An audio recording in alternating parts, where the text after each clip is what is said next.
Hello, brothers and sisters of Christ. Nana po ta, share po ta para malipay ang atong amahan nga naa sa langit. Share ta pang inganyo sa atong YouTube channel kay dugay na wala ma-upload kung video update lang mga igsoon sa Ginoo sa Old Testament. Si Adan ug si Eva sa dihang wala pa sila kakaon sa bunga sa kahoy nga maablihan na ilang salabutan, wala pa nila ang kamatayon, wala ang kamatayon. Maora to'y unang sugo sa Ginoo nga ayaw pwede mo makakaon sa palibot ani nga kahoy, pero kaning kahoy ang bunga ni dili nyo pwedeng kanon. Pero kani sa tanang mananap nga gibuhat sa Ginoo, gipamulong sa Ginoo, kani yung bitin mo'y kinakatampalasan. Gisultian man niya si Eva nga maigid siya mo mutuis sa sugo sa Ginoo ang bitin. Ingina niya si Eva nga gibawalan mo sa Dios sa pagkaon ana nga kahoy. Atong higayuna kani si Adan ug si Eva nga wa pa sila kakaon sa bunga sa kahoy, wala sila kabalaw nga ubo di ay sila. Ubo sila, wala ra gyud sila, ayoy kuan know-how gyud sa English pa, know-how. Pero sa dihang di na sa bitin nga di gusto ang Dios nga mo kaon mo na kay basig mahisama mo sa Diyo kaniya. No to nga kay nagusto man kani yung babae, gusto jud laging mo taas jud ni pangandoy ning mga babae kini si Eva, kay gusto gid siya mahisama sa Dios. Unsa man kakuana nga kuha man gid siya bunga, kaon niya. Kung manik kaon, gitagaan pa niya si Adan. Sa diha nakakaon silang duha. Pagtanaw nila sa ilang kaugalingon, naabri lang sa labutan, nga hubo dahil sila. Kuha dahil silang dahon, sa kahoy igira, gitabon silang lawas. So matong higayuna nga tungod kay gilapas nila ang sala, ang kuan, balaod, usa ka sugo sa Ginoo. Niabot ang kamatayon, mamatay na ang tao. So instead nga wala sila kakita sa kamatayon, sa diyang pagkaon nila sa bunga sa kahoy, niabot ang kamatayon. So instead espirituhanon pa to sila ato, karon niabot na, unod-non na sila, na sila ay kamatayon mga igsoon. So sa Old Testament, sa daang tugon, niabot ang kamatayon, mga igsoon sa tao niya. Sa New Testament, gipadala sa Dios ang iyang bugtong anak dinis kalibutan, kay higugma man niyang kalibutan, padala niya ang bugtong anak nga mo si Jesus Christ, mga igsoon. daghang nagingon dawat nga si Jesus Christ, kaila silang Jesus Christ, pero unsa magyud ang pangutana, kinsa magyud si Jesus Christ? Sure ba gyud mo nga nakaila ba gyud mo Jesus Christ? Kay ang mga Muslim gani nakaila silang Jesus Christ as a prophet, propetara ang mga Muslim. Ang uban pong reliyon, sikta, nakaila siya ni Jesus Christ nga nakapagawa sila mga daotang espiritu, nag-ayog masakiton,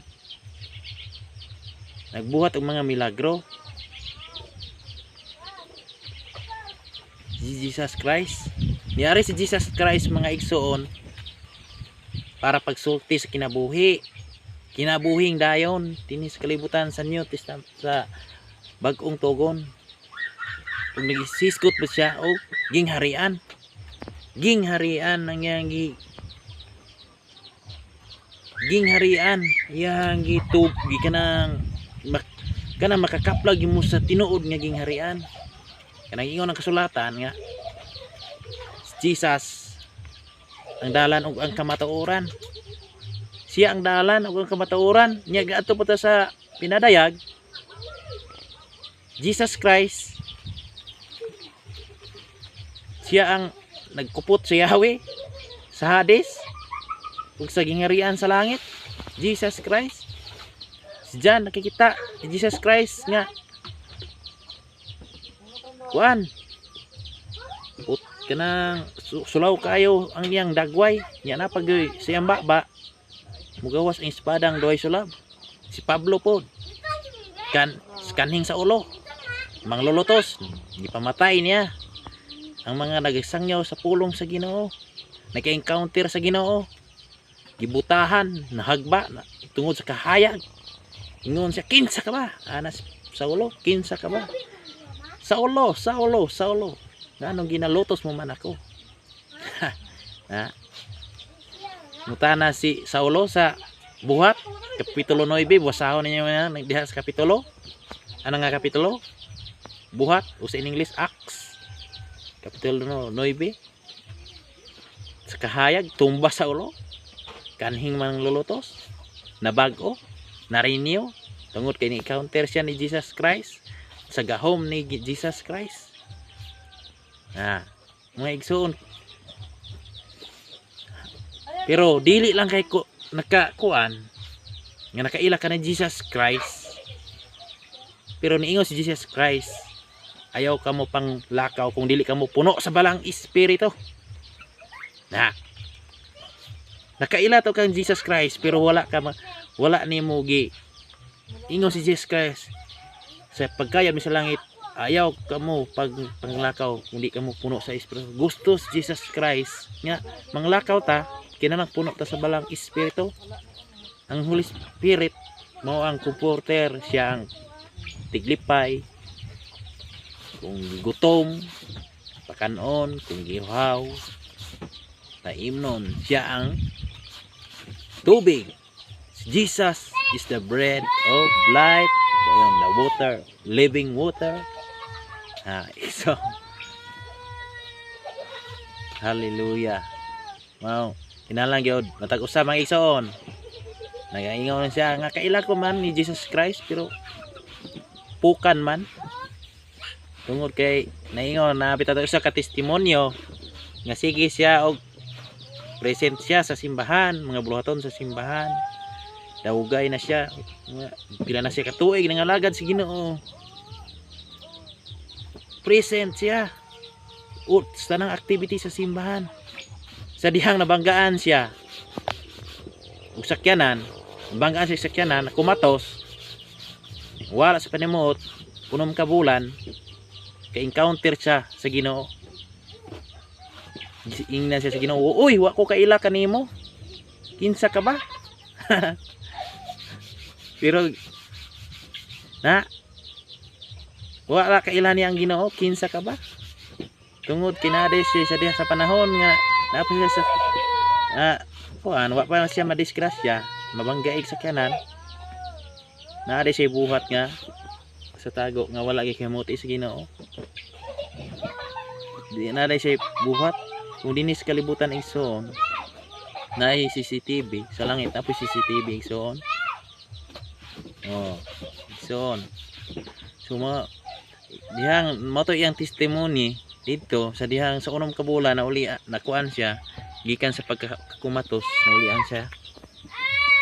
Biggest testimony niya sa iya mga kaigsuonan.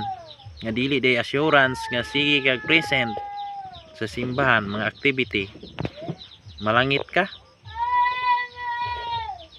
Dili day tanan nga nakadawat ni Kristo malangit pod, kay naman ang nakabalo tuod na sa Mateo City nga dili tanang nagtawag Ginoo makasurod sa king harian sa langit, kadto lamang nagbuhat sa kabubuton sa Dios nga Amahan. Napod sa Mateo 5:41 siguro na nga si Jesus Christ, kamo mga naas kung wala, lakat kamo sa inyong amahan nga mo ang yawa kauban sa mga anghel, pang nangambak kamo sa bungaw sa kalayo. Ingon sila, nagsangyaw nagbuhat man tamig milagro, nagsangyaw man ta mismong pulong, nagpagula may mga dawtang espiritu, pero nga nung wa man kailas Jesus Christ. So mana ison may tagtabang sa Ginoo nga for sure nga tinuod bagyod nga nakahimamat bigitan Jesus Christ, kaila bigitan ni Jesus Christ.